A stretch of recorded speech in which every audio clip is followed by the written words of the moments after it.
el 29 de abril, yo les publiqué un trabajo en el cual decía administración de la memoria principal. Investiguen en la web cómo administrar los diferentes sistemas operativos, cómo administran los diferentes sistemas operativos la memoria RAM y la memoria virtual. Busque el video que interprete usted que mejor explica este tipo de administración. Elaborar una presentación, solo una para todo el curso, que les permita explicar y socializar el tema en el próximo encuentro virtual. Presentar un archivo PDF que sea la explicación paso a paso de la presentación a exponer. ¿Sí? Ah, de ese, sí, sí. Yo lo hice, pero no hice para presentarlo, sería. Ah, bueno. Me dejan más tranquilo, digamos. Yo dije, No, bueno. no sé, igual no sé qué tan tranquilo, porque si me pregunta así, no sé si, o sea, lo sé si lo leo. Si no, no. A ver. Yo hice algo, Jorge, pero por lo que veníamos hablando y por lo que vine tomando nota de lo que vos seguiste explicando a lo largo de las dos materias, digamos, me di cuenta que me quedé, no cortísimo con la información que puse, y muy básico, digamos, lo que puse, lo que hice. Entonces, propongo una cosa, chicos. Propongo una cosa. Yo voy a buscar un par de videos y se los voy a colgar yo. Les voy a poner la URL para que ustedes puedan verlo un poco, cómo funciona la administración de memoria. Capaz que sean 1, 2 o 3 videos. Bien. Acá, Alexis, si me aguardan un segundito, corto el audio y veo algo que me manda. Me está mandando un video. Quisiera...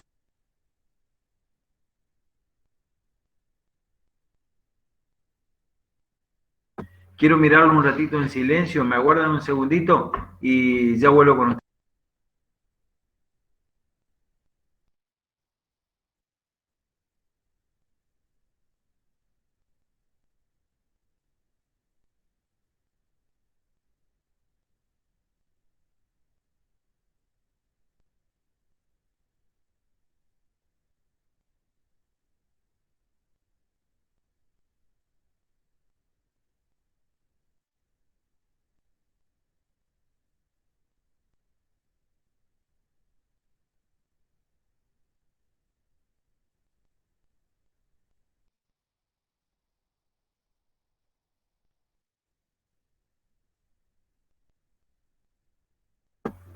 Chicos, sí.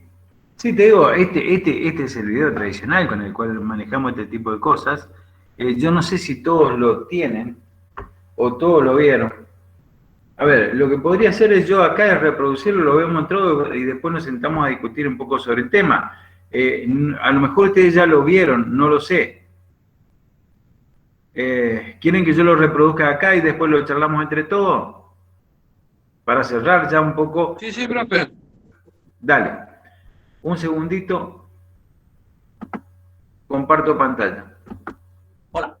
Vamos a ver la gestión de memoria que realiza el sistema operativo, en concreto, centrándonos en la asignación de memoria a los distintos procesos que hay en ejecución. Primitivamente, cuando teníamos sistemas monoprogramados como MS2, la memoria se repartía básicamente entre el sistema operativo, que ocupaba una parte de memoria, y el proceso que podía haber en ejecución, que ocupaba el resto de la memoria. El problema que nos encontramos con los sistemas multiprogramados que tenemos a día de hoy es que hay varios procesos en ejecución que tienen que repartirse la memoria disponible. Por tanto, el sistema operativo tiene que realizar una planificación, una gestión de memoria y realizar, por tanto, ese reparto. La forma más básica y más sencilla de repartir la memoria es realizar unas particiones estáticas de tamaño fijo. Es decir, partimos la memoria La dividimos en distintos cubículos de igual tamaño y vamos asignando cada uno de esos cubículos a los distintos procesos que vayan ejecutándose. Por ejemplo, si se ejecuta el proceso 1, ocuparía el primer cubículo. A continuación, el proceso 2, que vemos que necesita menos memoria, ocuparía el segundo. A continuación, el proceso 3 ocuparía el tercero. Y nos podemos encontrar con el problema de que llegue un proceso que sea demasiado grande. En ese caso, no podría ejecutarse porque no cabría en una de las particiones que hemos diseñado. Este esquema de particionamiento, concretamente, sufre de un problema llamado fragmentación interna. Es decir, dentro de esos cubículos hay espacios de memoria que no están utilizados porque los procesos no lo necesitan y se provoca una fragmentación entre procesos que deja memoria inutilizada. La siguiente opción sería realizar particiones estáticas de tamaño variable. Esto es, dividir la memoria en trozos de memoria más grandes para los procesos que necesiten más memoria y trozos de memoria más pequeños para aquellos que necesiten menos. Por ejemplo, tenemos el proceso 1 que se ejecuta y se le asigna un trozo de memoria grande porque necesita mucha. El proceso 2 cuando llega se le asigna el cubículo, la partición de memoria que más se ajusta a lo que necesita. Cuando llega el proceso 3, de igual manera, se le asigna el espacio que necesita. Y volvemos a tener el problema de que llega el proceso 4 y no cabe en ninguna de las particiones de memoria que tenemos realizadas. Por tanto, no podría ejecutarse. De igual manera, vemos que tenemos fragmentación interna. Es decir, dentro de la partición asignada al proceso hay memoria que no se está utilizando. Podríamos realizar particiones dinámicas, es decir, que cada proceso vaya cogiendo memoria conforme la va necesitando. Por ejemplo, llega el proceso 1 y se coloca al principio, a continuación llega el proceso 2 y se coloca justo a continuación del proceso 1, cuando llega el proceso 3 coge la memoria disponible a continuación y si acaba el proceso 2 deja un hueco. A continuación, si llega el proceso 4, pues se coloca no en el hueco que ha dejado el proceso 2 porque no cabría, sino a continuación del proceso 3 que tiene espacio suficiente para colocarse. En este caso lo que tenemos es fragmentación externa, es decir, fuera del espacio que le hemos asignado a cada proceso tenemos memoria que queda en huecos que no se puede utilizar. La pregunta sería, ¿por qué no dividimos los procesos para poder utilizar estos huecos que nos quedan? Bien, la arquitectura que siguen las máquinas actuales y los programas que en ellas se ejecutan tienen la necesidad de que todo el programa se cargue de forma completa y secuencial en memoria. Veámoslo con un ejemplo. Tenemos una serie de direcciones de memoria y cargamos un programa en esas direcciones de memoria.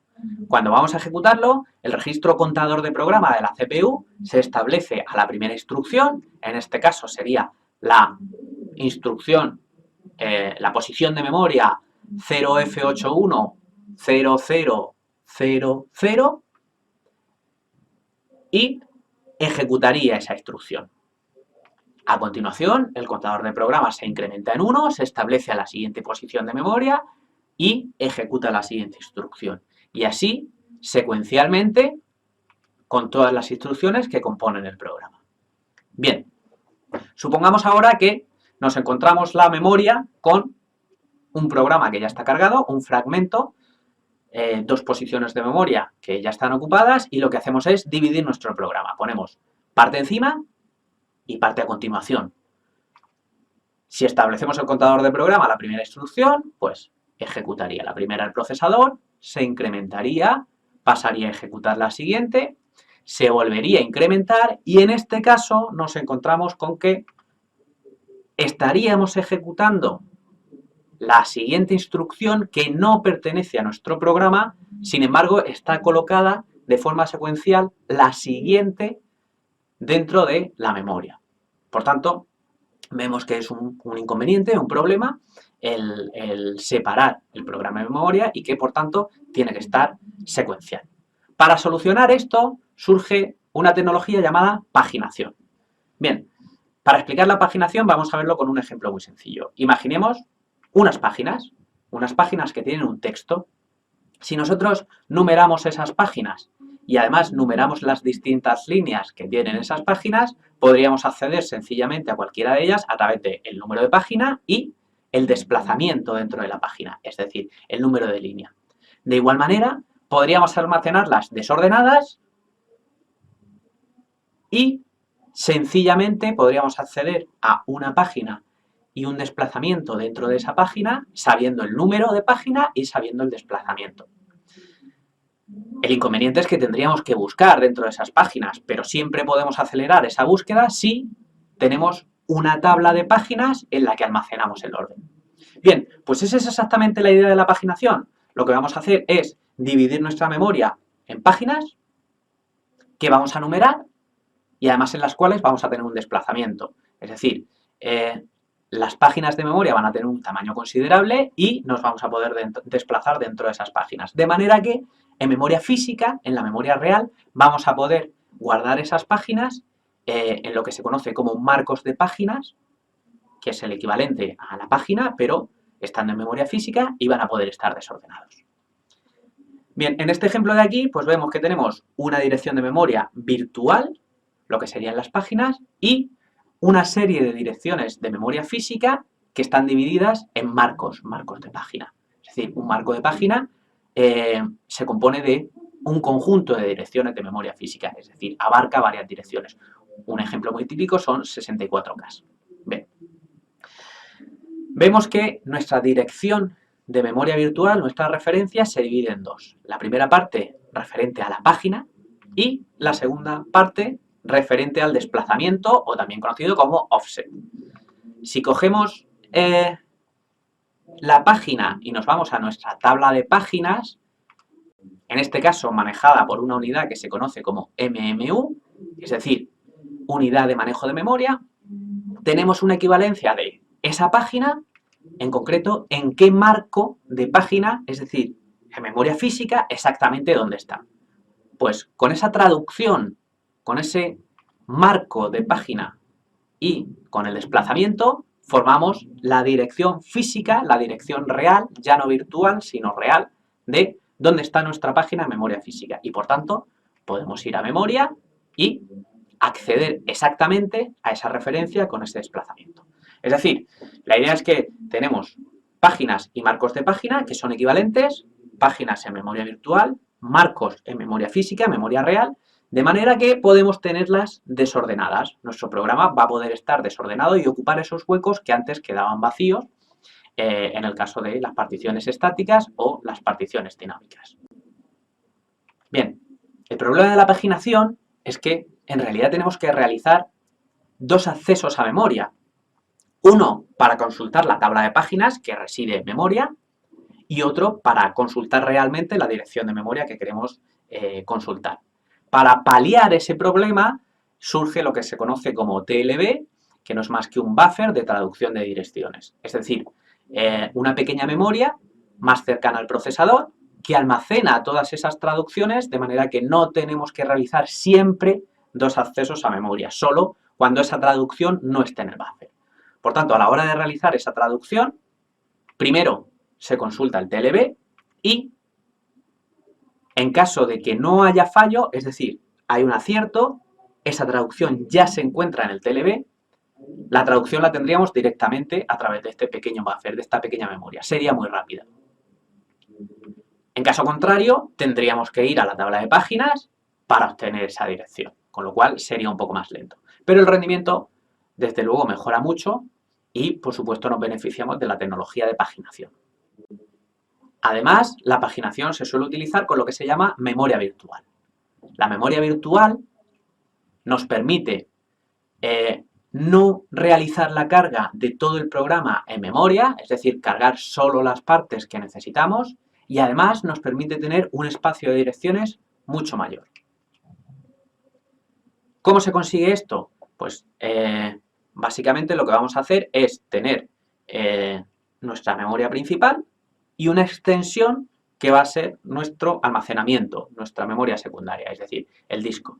De manera que cuando vamos a realizar un acceso, consultamos en la tabla de páginas y la tabla de páginas nos va a decir si hay un fallo, es decir, si esa referencia no está en memoria, por tanto estaría en disco, o si sí lo está. Si no hay un fallo, quiere decir que la referencia está cargada en memoria y por tanto se devolvería directamente. En caso de que haya fallo, quiere decir que esa referencia no está en memoria, o no se ha llegado a cargar, o se ha paginado, es decir, se ha llevado a almacenamiento secundario. Por tanto, esa referencia estaría en disco. Esto se conoce como espacio de intercambio o swap en el caso de Linux. En el caso de Windows lo conocemos con el nombre de fichero de intercambio. Bien, si nuestra referencia está en disco porque no está cargada en memoria, lo que tendríamos que hacer es llevar ese dato desde disco hasta la memoria principal. Y una vez esté el dato en la memoria principal, ahora sí podríamos devolver la referencia. Evidentemente, esto tiene ventajas como no cargar el programa completo en memoria y como tener un espacio virtualmente de direcciones mayor que realmente la cantidad de memoria que tenemos, pero tiene el inconveniente de que al ir a disco es muy lento. Por ejemplo, nos podemos encontrar con el problema de que cuando tenemos muchos programas que ocupan mucha memoria, se carga mucho nuestro sistema, se llena mucho la memoria y empieza a paginar, empieza a llevarse páginas de memoria a disco. Por tanto, vamos a notar que el sistema es muchísimo más lento. Bien, una alternativa a la paginación es la segmentación. El problema de la paginación es que nos define un único espacio de direcciones lineales que es toda la memoria. Además, no nos permite separar y proteger, por tanto, los distintos espacios que puede tener un proceso y los distintos procesos.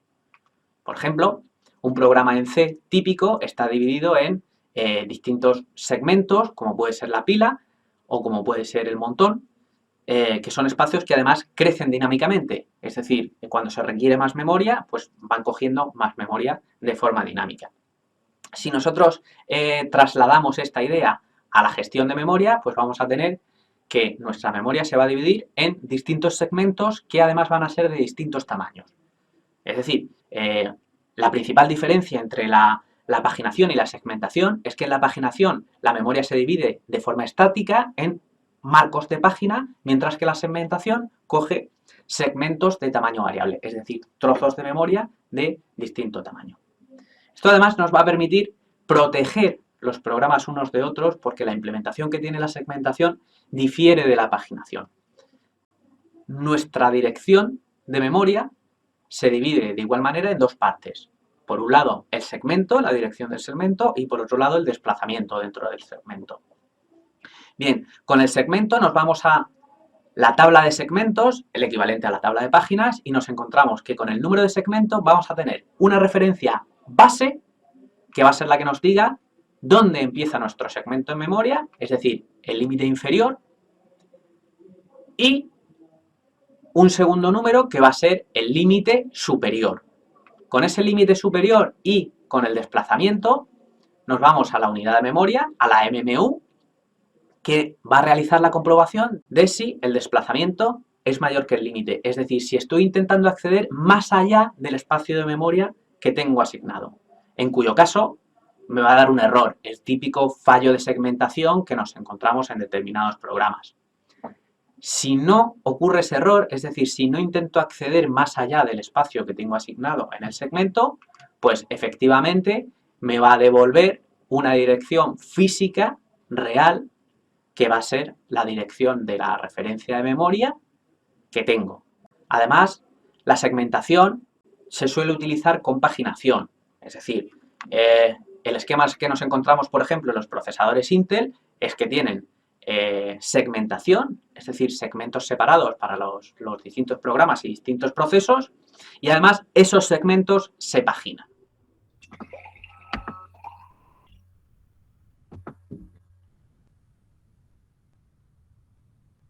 Chicos, ¿se entendió? Ya te vi la cara, Zaira. A ver, creo que lo vimos muy rápido, lo vimos de golpe. creo que es perfecta. Es decir, este video a mí me encanta, siempre lo uso porque realmente está muy abstracto, pero está dando todas las condiciones posibles que se pueden dar en memoria. Está bueno porque está cortito, no hace mucho despiole, mucho desparramo, y la verdad que está muy bien armado gráficamente. Me gustaría que le peguen una leída a la administración de memoria,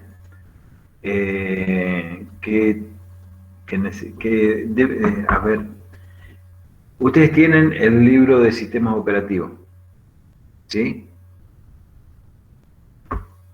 El de Tannenbaum. Creo que yo lo tengo, Jorge. Ahora voy a mirar si es la edición esa y lo corroboramos, pero creo que yo lo tengo y se lo puedo pasar a los chicos. Bárbaro. Me gustaría que peguen una leída. También. ¿Cómo? No, le digo a Alexi que ya que tiene un libro que rinda al final el parcial también. Me gustaría que le peguen una leída y después vuelvan a rever el video. Pero básicamente, nosotros debemos interpretar que nosotros tenemos, como les dije en un principio, tenemos que entender la memoria como una forma piramidal. Dijimos que lo que está arriba, en la cúspide, siempre van a ser las memorias más chiquititas, pero las más veloces. Lo más veloz que tenemos en una PC, ¿qué es? Es un registro, ¿sí? Después nos vamos a encontrar con las memorias RAM, que son terriblemente rápidas, cada vez tienen mayor velocidad de respuesta. Ahora, ¿qué pasa? Por más que le pongamos lo que le pongamos, nuestras memorias siempre son limitadas. Siempre. Porque se nos va a ocurrir jugar a gran velocidad, porque se nos va a ocurrir, siempre algo ocurre, que la memoria siempre es escasa. Por algo los sistemas operativos tratan de dar la solución de la administración. Parece muy loco que nosotros tengamos que ajustarnos a un modelo de administración, pero ustedes piensen que detrás de esto hay muchos años. Allá cuando yo no tenía canas, había un servidor y todas las estaciones de trabajos eran bobas.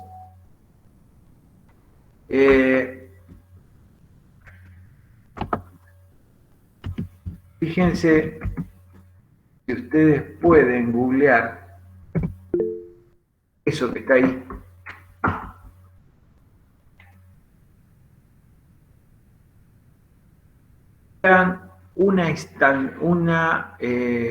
Una PC que era la característica de boba. ¿La están viendo? ¿Tiene algo que les llame la atención a ustedes?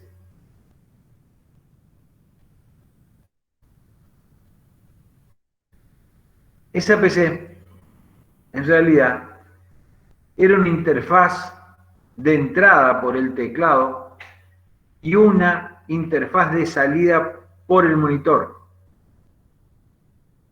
Pero no tiene memoria RAM, no tiene absolutamente nada de procesador y se comunicaba por par de cobre telefónico con el servidor.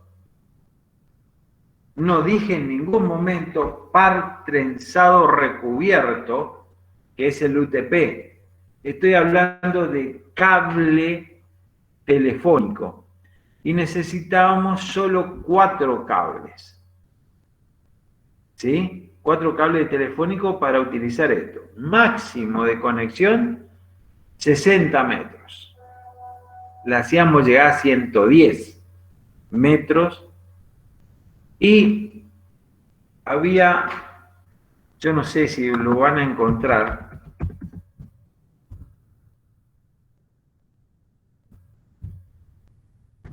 googleen eso. El Computone 2 era una interfaz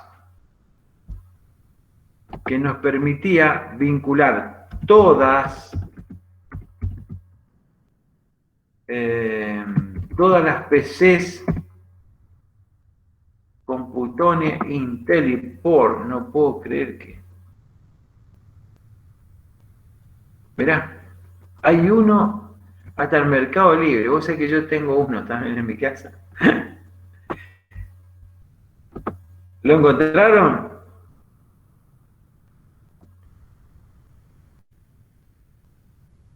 Chicos, ¿lo encontraron? En Amazon vieron también ofrecen uno. ¿Cómo? En Amazon también están En ofreciendo Amazon uno. también. Bien. De la terminal nos conectamos a ese dispositivo y ese dispositivo tenía una placa de interfaz conectada al MADER, ¿sí? Que nos permitía hacer toda la relación con las estaciones de trabajo. El tema era que los sistemas operativos eran distribuidos o centralizados. El que usaba este tipo de estaciones bobas tiene que ser un sistema operativo centralizado, caso Unix. ¿Y cómo podía hacer para hacer un proceso centralizado? Proceso centralizado quiere decir que todo se hace dentro del servidor. Inclusive, comparte la memoria para cada estación de trabajo. Pero, vieron que todos los teclados, miren el teclado, ustedes tienen F1 a F12. ¿Sí? Y ustedes siempre se deben preguntar, ¿para qué carajo está el F1 al F12? ¿Sí? En aquella época, las estaciones de trabajo, con el al F1 íbamos a la primer pantalla de la estación boba. Al F2 a la segunda, al F3 a la tercera, hasta llegar al F12. ¿Qué quiere decir? Que cada estación boba nos permitía trabajar con 12 puestos diferentes. ¿Sí? Vamos a ubicarnos en tiempo y espacio y pensemos que una estación de trabajo era cara.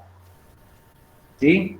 Entonces, capaz que trabajábamos Alexi y yo entraba con al F1 y Alexi en la misma terminal, en el mismo equipo, con al F2 tenía su usuario. Y si por ahí venía Zaira, con al F3 tenía el suyo y Pedro con al F4 tenía el suyo. Pero yo sé que si tenía que operar me iba al F1 y hacía las operaciones con mi usuario. Era lo que se podía, chicos. Sabemos que no es lo lógico. Hoy si lo vemos, así, tanto loco como trabajaban ustedes. Pero bueno, era la formalidad que podíamos hacer. El tema es que, como les estoy diciendo a ustedes, yo con un equipo podía generar 12 procesos por PC. Y en el servidor yo necesitaba 12 espacios de memoria. ¿Saben cómo funcionaba? ¿Vieron cómo les explicaba el flaco particiones iguales de memoria? El servidor hacía eso. Yo por ahí podía modificar un poquitito la partición y nosotros le asignábamos, o el sistema operativo le asignaba por defecto 4K de memoria por estación terminal. 4K. ¿Te alcanza para jugar, Alexi? ¿De qué te reís? ¿Qué te pasa, pibe? Fíjense ustedes que en 4K se podía hacer un proceso con todas las limitaciones que esto llevaba. Si no alcanzaba la memoria, se hace swapping y hay que esperar a que devuelva y demás. Ese fue un poco el principio de la administración de memoria en aquella instancia. Muy difícil, chicos, era todo limitado, cada vez que necesitamos procesar algo en serio, y bueno, paciencia, ¿sí? Los tiempos cambiaron y cambió la idea del trabajo centralizado por parte de los sistemas operativos y pasa esto que estamos haciendo nosotros, que es sistemas distribuidos. ¿Qué entienden ustedes por sistema distribuido? Estamos conectados ahora, entre todos nosotros. ¿Qué características le encuentran a esto que ustedes manejan todos los días? ¿En qué se diferencia un procesador centralizado? Que cada una de nuestras máquinas de las que están usando ustedes tienen absolutamente todo. Tienen memoria, tienen CPU, tienen todos los periféricos de ingreso y de salida. Esa cuenta que tenemos un celular, chicos, acá tenemos absolutamente todo. No tenemos una impresora, tenemos una impresora PDF si queremos, pero tenemos absolutamente todos los puntos de entrada y todos los puntos de salida y todos los puntos de procesamiento. Tenemos memoria, CPU, tenemos absolutamente todo. Pero cada una de nuestras máquinas y estamos compartiendo recursos. ¿Por qué? Porque estamos trabajando con un modelo de cliente-servidor. Esa fue la concepción que cambió la administración de memoria. Porque este muchacho lo explica muy bien en el video. Dice, a ver, todos los procesos son iguales. Es decir, yo podría agarrar y decir, todos los espacios de memoria van a tener el mismo tamaño. Y bueno, vamos a probar. Pero después se dieron cuenta que no era factible eso. En principio porque había gran desperdicio de memoria si todas las particiones eran iguales. Y había procesos que si superan el tamaño preestablecido no se podían ejecutar. Entonces, fueron todas técnicas que se fueron cambiando con el tiempo hasta que llegamos a lo que actualmente nosotros conocemos como segmentación y paginación. Son las formas con las cuales trabajan los sistemas operativos y nos dejan disponible toda la amplitud de la memoria en todo su rango y la dejan disponible para que puedas echar guante muy rápidamente. ¿Qué pasa? Nosotros sabemos que en la paginación hay un doble vuelco. Cada vez que nosotros decimos paginación, se puede trabajar con una virtualización, entonces la página puede ser inmensa. Pero recuerden que cada vez que nosotros cambiamos de velocidades, porque acá lo que nosotros tenemos son velocidades diferentes, la velocidad de memoria, si tenemos un disco mecánico, ir a buscar una información, aunque ya sabemos, tenemos el GPS puesto a dónde comienza esa información, el disco, si es un disco mecánico, es lerdo. Y hasta que encuentran la información, pasa muchísimo tiempo. Entonces, hay un gran desfasaje de tiempo entre lo que es el acceso a memoria RAM y el acceso a la memoria real en un disco rígido. ¿Se entiende? Ese es uno de los grandes problemas cuando hablamos de la paginación en sí mismo. Pero cuidado que es una solución excelente para trabajar grandes volúmenes de información. Ustedes no se olviden, chicos, que alguna solución hay que encontrar. Piensen ustedes en un servidor de lo que quieran, de cualquier redes sociales. ¿Cuántos usuarios podrían estar, cuántos de ustedes están conectados con el celular en Facebook en este momento? Y como ustedes seguramente, o en Instagram, o a lo que sea, es decir, ¿cuántos usuarios en ese servidor, vamos a suponer en Instagram, si yo diría 40 millones de conexiones, ¿estoy delirando? Seguramente no, seguramente es muchísimo más. Ahora, para poder entregar el servicio, yo, servidor de datos, y brindar respuesta, evidentemente tengo que tener una muy eficiente y eficaz manera de administrar la memoria para poder responderle a Alexia, a Zaira o a cualquiera que está solicitando el dato, información de manera que parezca a ellos, a imagen del usuario, a cualquiera de los dos, les parezca que yo, servidor, estoy atendiendo solamente a ellos. Cosa que nosotros sabemos que no puede ser cierto. Nosotros nos damos cuenta cuando tenemos una congestión y decimos, uy, qué lerdo que está, le mando un mensajito a fulano y no me responde. Y nosotros sabemos que siempre tiene el celular prendido pero le demora en llegar. Hace unos añitos atrás, en Navidad, todo se nos ocurría a las 12 de la noche, por falta de experiencia, mandarle el famoso, che, feliz Navidad, un abrazo, felicitaciones, qué sé yo, y le llegaba el otro día a las 4 de la tarde. Pero claro, todo eso fuimos aprendiendo como usuarios, porque éramos usuarios nuevos, ahora ya lo fuimos aprendiendo, pero también cambiaron muchísimo las tecnologías.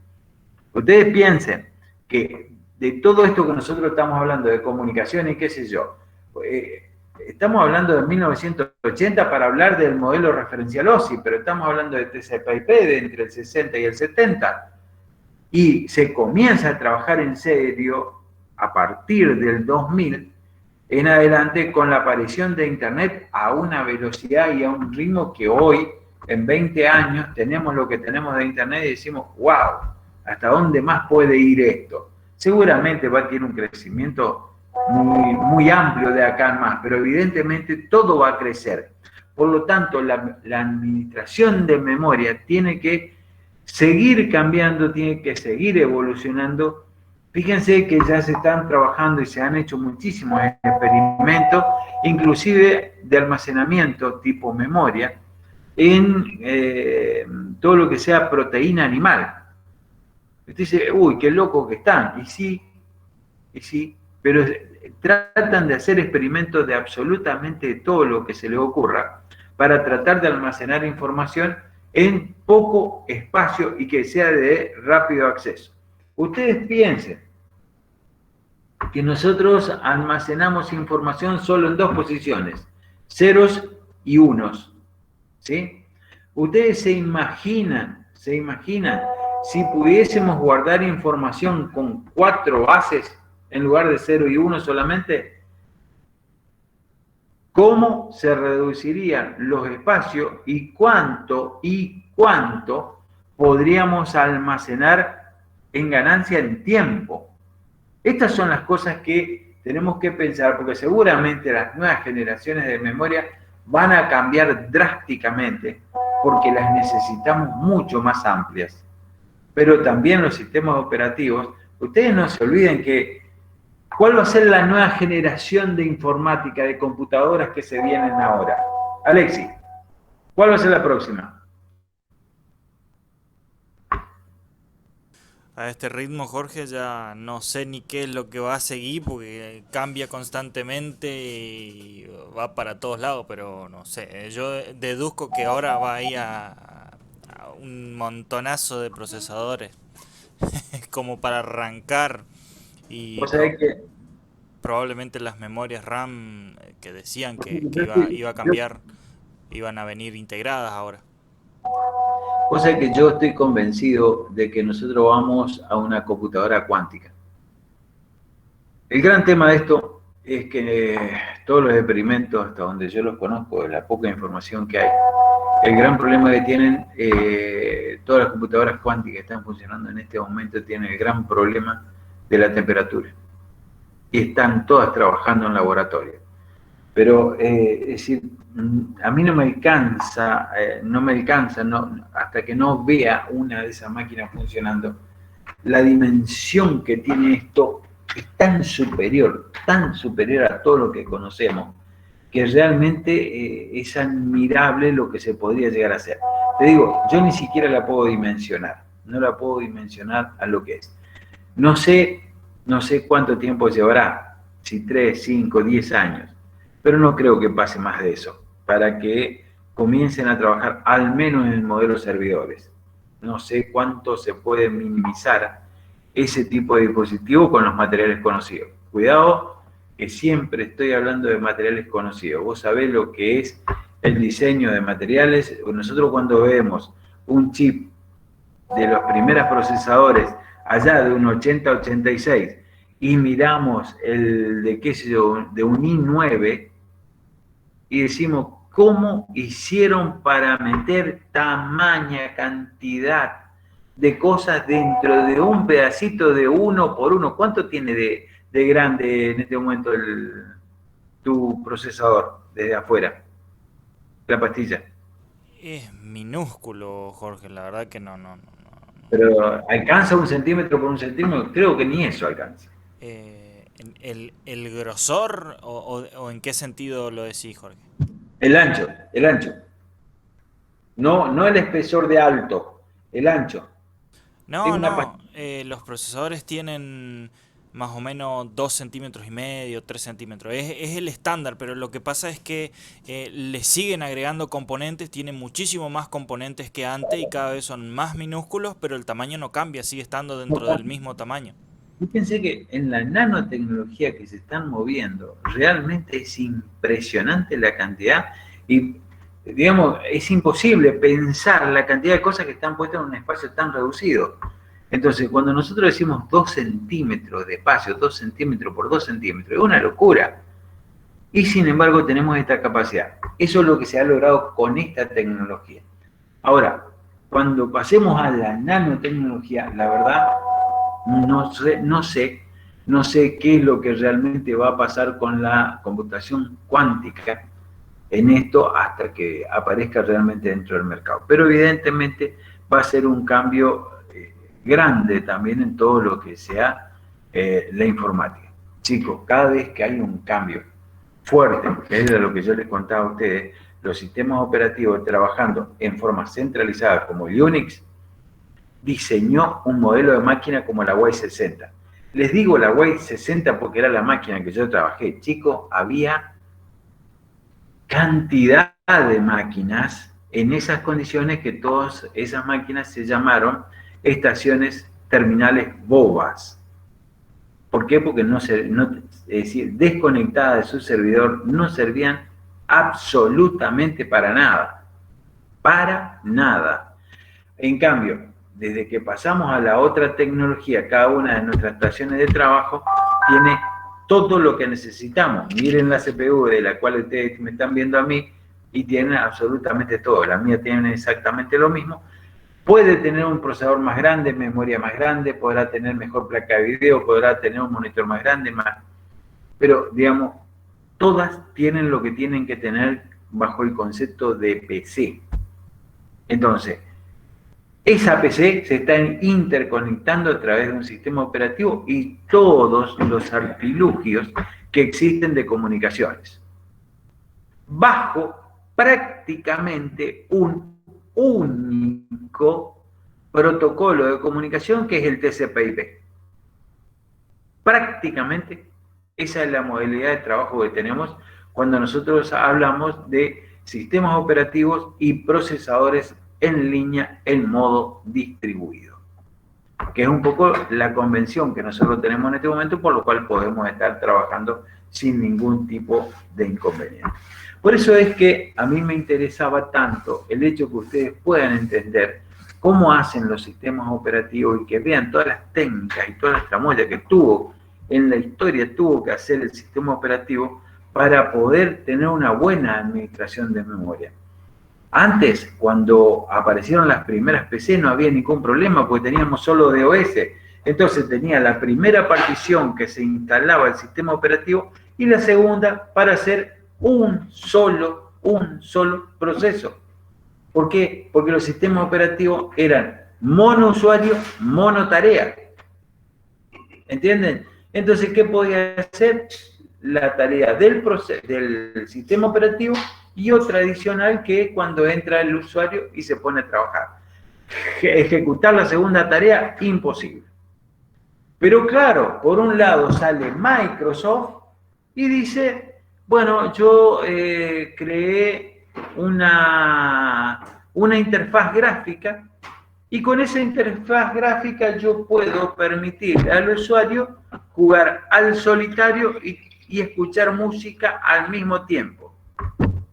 Bueno, ahí, cuidado, porque dije dos cosas que antes eran prohibitivas. Ustedes tienen que pensar que los microprocesadores que pasan desde un Pentium, estoy diciendo, de un 286 a un 386 y de ahí al 486 la arquitectura necesitó 32 instrucciones para poder trabajar con una unidad de CD-ROM.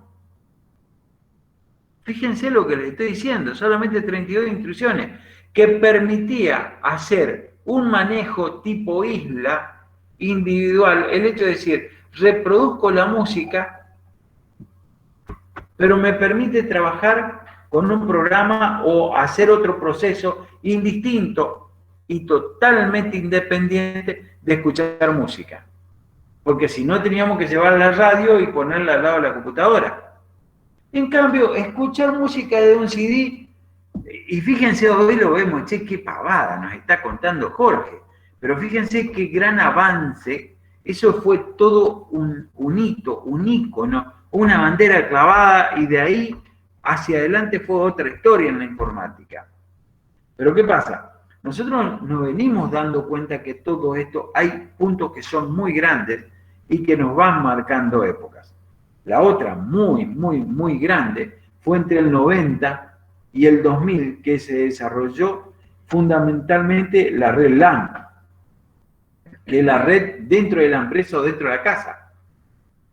Después de ahí, en el 2000 hacia adelante, apareció las grandes convenciones, en realidad de la segunda, desde el 95 en adelante, que comenzó a aparecer Internet y comenzaron a aparecer los grandes negociados en Internet, que en aquel momento se llamaban los portales, y que de ahí en más, por supuesto, no para más y no sabemos dónde va a parar esto.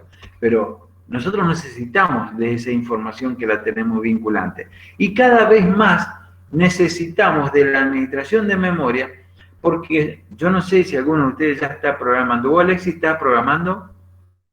No. Pero todos los que estamos dentro de la vida laboral de la informática, todos los que estamos trabajando en una empresa, terminamos contra un web service de AFIP en Argentina. Para que ustedes tengan idea, es decir, empresa que te vas, te dice, necesito hacer la factura digital. ¿Me la podés incluir dentro del sistemita de que tengo yo acá? ¡Apa!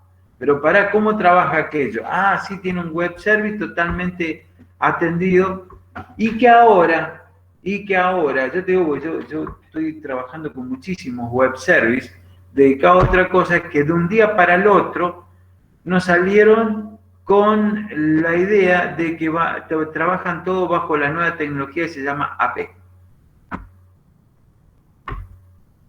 Entonces, comenzamos yo te digo, yo me tuve que sentar a estudiar de vuelta todo esto, porque yo ni siquiera sabía que existía. Pero, ¿qué pasa? Con las nuevas tecnologías AP, ocupa tan poquita memoria y simplemente hacer la transacción, es decir, se abre un puerto, nos deja X lapso de tiempo y podemos transaccionar ahí sin ningún tipo de problema. Y eso ocupa nada de memoria y la respuesta es terriblemente rápida. ¿Qué estamos viendo en todo esto? Que se aceleran las máquinas, los sistemas operativos son mucho más rápidos, pero necesitan darnos una herramienta más rápida en la memoria y en los accesos de interconexión con los servidores. En este caso, yo creo que va a haber de acá en más, se viene muchísimo la programación de web service para integrar sistemas. ¿Qué quiere decir integrar sistemas? A ver, yo por ejemplo trabajo en todo lo que sea salud. Entonces, por ahí, un afiliado a IAPOS, yo tengo un acceso directamente al web service de IAPO en la provincia. Simplemente ponemos el número de documentos, sabemos si está afiliado, si está habilitado a tomar el servicio y demás. Si decimos, a ver, alguien afiliado a ACA Salud, simplemente traca el número de documentos, ellos nos autorizan, inclusive ellos nos autorizan la práctica al médico que puede ir, cuánto se le va a pagar. Y todo ese tipo de cosas es intercambio entre las obras sociales y un poco el servicio al cual yo desarrollé, digamos, acá para la zona. Ahora, ¿qué pasa?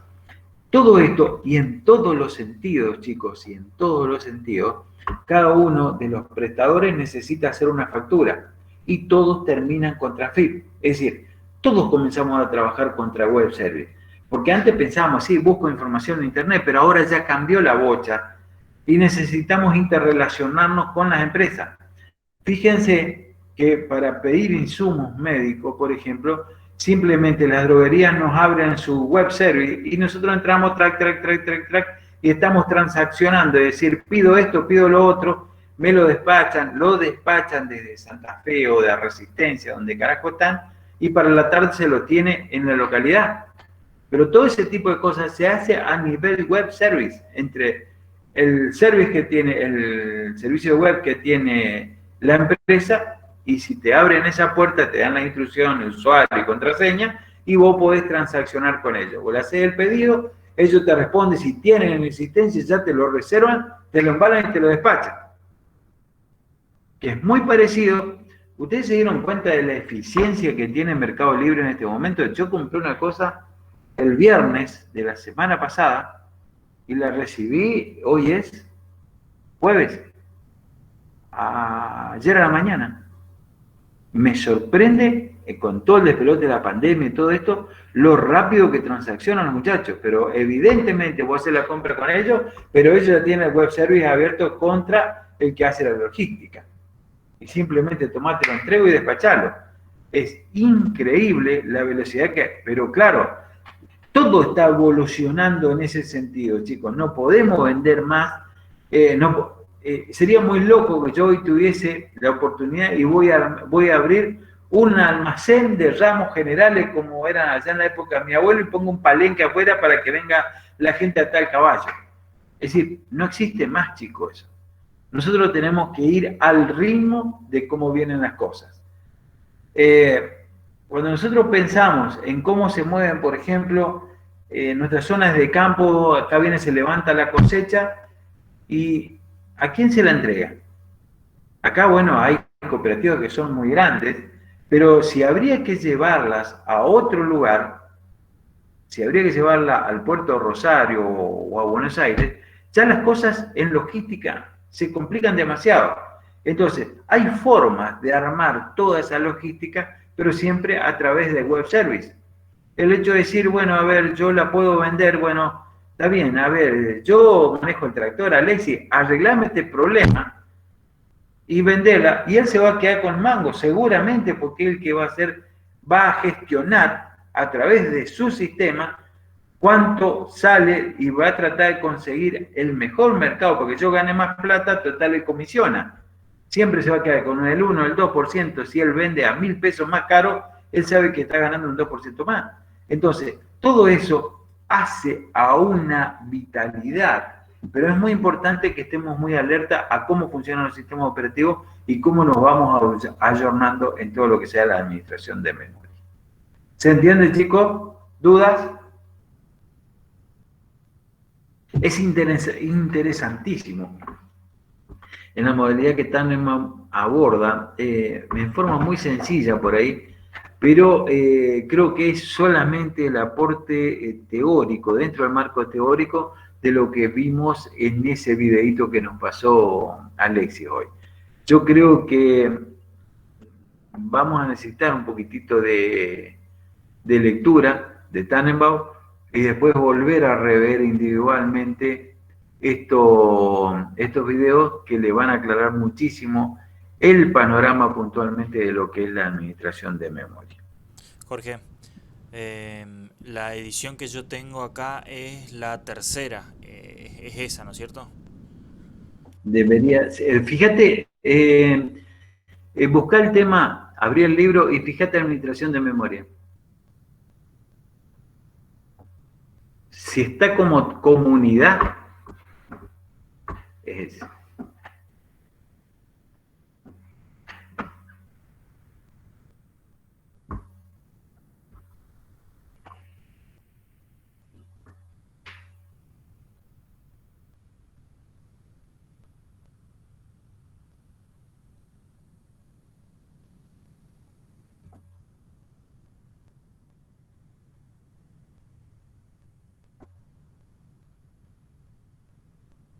¿En la parte de los temas, Jorge, o en la parte del material en sí?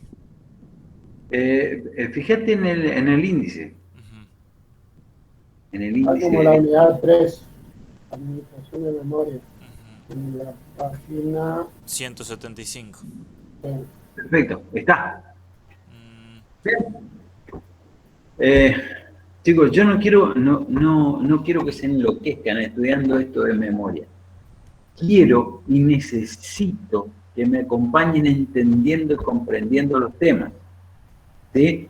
No se metan en el balurdo de decir, a ver, la paginación funciona. No pierdan tiempo en eso. Sí que cuando hablemos de paginación, yo quiero que ustedes entiendan qué carajo es la paginación. ¿Sí? Cuando hablamos de segmentación de memoria, simplemente a ustedes les quede la imagen cómo carajo funciona eso. ¿Entienden, chicos? Yo no les estoy pidiendo... no sirve nada estudiar de memoria para nada. Lo único que nosotros necesitamos es que se entienda conceptualmente y podamos expresarlo. Yo todavía no los vengo apretando a ustedes. Jorge, puede ser, Sí. o sea, entre paginación y segmentación, se me ocurre asociarlo a un libro. Digamos, la paginación es justamente cada página del libro y la segmentación es cada unidad del libro. Y que, bueno, depende de la información que busque, uno va al segmento y a la página para traer la información. Sí, sí, es muy parecido a eso. Pero vos no te olvides también que después te vas a encontrar con conceptos que el otro día la Alexi lo tiró ahí, pero de puro malo que es. Ya Cuando lo él, estamos conociendo, quédate tranquilo. cuando él te nombra y te dice procesos e hilos.